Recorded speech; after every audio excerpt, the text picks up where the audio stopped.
je suis Didier Mazier, je vous souhaite la bienvenue dans cette nouvelle live session d'Ibis TV.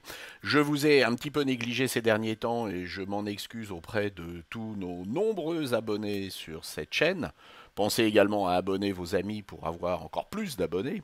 Si je vous ai abandonné, eh bien c'est parce qu'il a fallu que j'écrive et donc j'ai écrit ce bouquin sur Photoshop qui comporte 484 pages. Donc c'est un gros livre qui fait le point sur l'essentiel de ce qu'il faut savoir sur Photoshop dans sa dernière version, édition 2017. Et puis pour ceux qui ne veulent pas lire 485 pages, nous avons également édité chez ENI ce petit mémo qui est un aide-mémoire en environ 150 pages à peu près, 140 pages, et qui reprend les fonctions essentielles de Photoshop. Et je vais vous dire, j'utilise Photoshop depuis de nombreuses années, et c'est moi qui l'ai écrit, mais néanmoins je l'ai toujours sur mon bureau de manière à pouvoir m'y référer lorsque j'ai un trou de mémoire. Eh bien nous allons ensemble cette semaine travailler sur un problème web, et en particulier un problème de création de blog.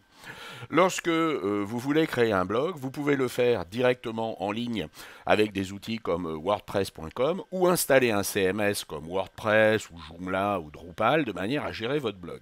Et puis, ces CMS sont assez compliqués. Il faut une base de données SQL.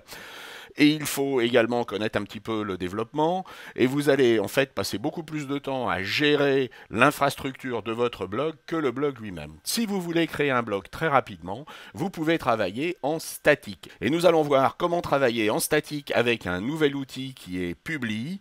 Nous allons donc voir comment il fonctionne, comment l'installer, aussi bien sur Windows que sur Mac, et puis comment rapidement créer un blog que vous pourrez synchroniser très rapidement au fur et à mesure des ajouts, des publications que vous ferez sur ce blog, sans avoir à vous soucier de bases de données SQL et puis de problèmes de sécurité inhérents bien entendu à tout ce qui est CMS. Alors mettons-nous au travail dès à présent. Publi est une application, vous allez donc devoir la télécharger sur getpubli.com. Vous pouvez la télécharger pour Mac, vous pouvez la télécharger pour Windows. Il n'y a donc aucune nécessité d'installer quoi que ce soit en termes de CMS chez votre hébergeur. Donc, vous devez bien entendu avoir un hébergement, mais c'est tout. Publi se chargera d'envoyer les fichiers et de les synchroniser sur votre hébergement sans que vous ayez besoin d'accéder à une interface d'administration en ligne. Vous gérerez donc Publi à partir de l'application. Téléchargez donc cette application et puis vous allez l'installer, et lorsque vous l'aurez installé, eh bien vous allez pouvoir créer vos sites web. Ici, pour aller plus vite, j'ai déjà créé un site web qui s'appelle Unexpected, mais vous pourrez facilement cliquer sur Add Website et vous voyez qu'on peut gérer plusieurs sites web, plusieurs blogs, et que vous avez ici un menu qui est extrêmement simple avec juste quelques réglages qui sont des réglages qui vont concerner essentiellement l'application.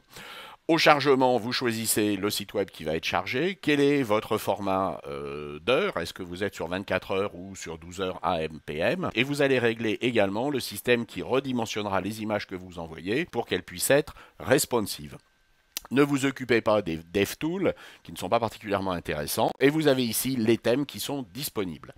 Il faut savoir que Publi a été créé par des gens qui sont liés à Gavik, qui est un éditeur de thèmes, une maison de thèmes très connue à la fois pour WordPress et Joomla, et que si cette application est gratuite, bien entendu, à terme, leur idée est de vous vendre des thèmes. Nous allons donc voir maintenant comment gérer notre site web. Publi est essentiellement destiné à la production de blogs. Il y a donc un menu qui est extrêmement simple. Vous allez pouvoir ici régler votre site web. Il va s'agir ici de choisir une icône, une couleur. Nous avons ici choisi une couleur qui peut être la couleur bleue par exemple ou une autre couleur. Vous allez donner un nom à votre site et vous allez choisir un thème. Vous voyez qu'ici nous avons les thèmes qui sont à la fois en utilisation, des thèmes qui ont été installés et qu'on peut utiliser et des thèmes qu'on peut désinstaller. Ici vous allez ajouter un avatar pour l'auteur, saisir son nom, son adresse email. N'utilisez pas le système Gravatar qui est trop compliqué, mais il va falloir également spécifier une description pour l'auteur. Et puis ensuite, vous allez demander au moteur de recherche de ne pas indexer votre site web pendant que vous le travaillerez, mais lorsque vous le mettrez en ligne, eh bien vous allez pouvoir ici, sur les options avancées, gérer le SEO, c'est-à-dire spécifier tout ce qui va être titre, description, information d'indexation pour les robots, et puis comment seront gérés automatiquement les titres des pages. Vous voyez qu'ici, le titre de la page sera géré avec le titre de la publication, tiré, et le nom du site. Donc vous avez un réglage qui est très pointu sur ce qui va être le SEO. Vous allez pouvoir également travailler un sitemap. Vous allez travailler également le système Open Graph, Twitter Cards, AMP, qui sont des systèmes qui vont permettre d'accélérer des pages pour le mobile. Vous allez pouvoir télécharger des images réduites, par exemple, pour votre logo. Et puis, vous allez pouvoir optimiser la vitesse de chargement de votre site en comprimant le HTML et en comprimant les CSS. Vous pouvez également faire descendre la qualité des images responsives qui seront créées par l'application. Et vous allez ici gérer comment vous allez présenter les différentes publications, c'est-à-dire dans quel ordre. Ici, il s'agit d'une création par ordre de date descendante. Vous pouvez ajouter des éléments de code dans l'entête, notamment, je pense à des éléments de suivi pour les Google Analytics. Et donc, vous voyez que les réglages sont extrêmement simples sur le site. Le réglage du thème est extrêmement facile. Il va s'agir ici de spécifier le nombre de publications par page, les tags, le nombre de posts d'auteurs par page, etc. Vous allez mettre en place votre logo. Nous n'allons pas rentrer dans les détails. Nous allons également voir qu'ici, vous pouvez aller très finement régler le template de manière à ce qu'il corresponde à vos besoins. Ici, nous avons saisi un titre principal. Et puis, une fois que ces différents éléments auront été saisis, y compris des boutons de partage sur les réseaux sociaux, etc., vous allez pouvoir enregistrer ces réglages ou vous pouvez également les enregistrer et prévisualiser votre site web. Le site va apparaître dans une fenêtre qui va être gérée directement à l'intérieur de l'application publique. Vous voyez qu'ici, nous avons le logo de notre site. Nous avons ici le titre que nous avons installé et puis les différents posts. On peut refermer cette fenêtre et voir comment est géré le serveur. Il faut simplement préciser quelle est l'URL de votre site et puis en ce qui concerne le transfert par FTP, il faudra préciser quelle est l'adresse de votre serveur, quel est votre nom d'utilisateur et quel est votre mot de passe. Vous n'aurez pas besoin d'utiliser un outil de transfert FTP puisque celui-ci est intégré à Publi. Une fois que ceci est fait, vous pouvez tester la connexion pour vérifier que tout fonctionne très bien.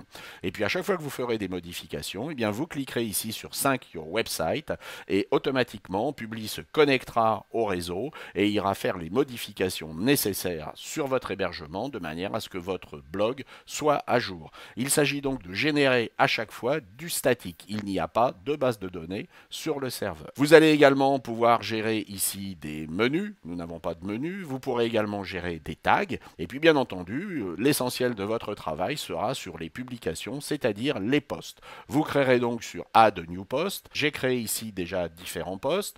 Pour chaque post, vous précisez quelle est l'image phare. Vous allez pouvoir enregistrer en tant que brouillon. Vous pouvez enregistrer les différents éléments de ce blog de manière à ce qu'il puisse être en ligne. Vous pouvez également à tout moment faire une prévisualisation.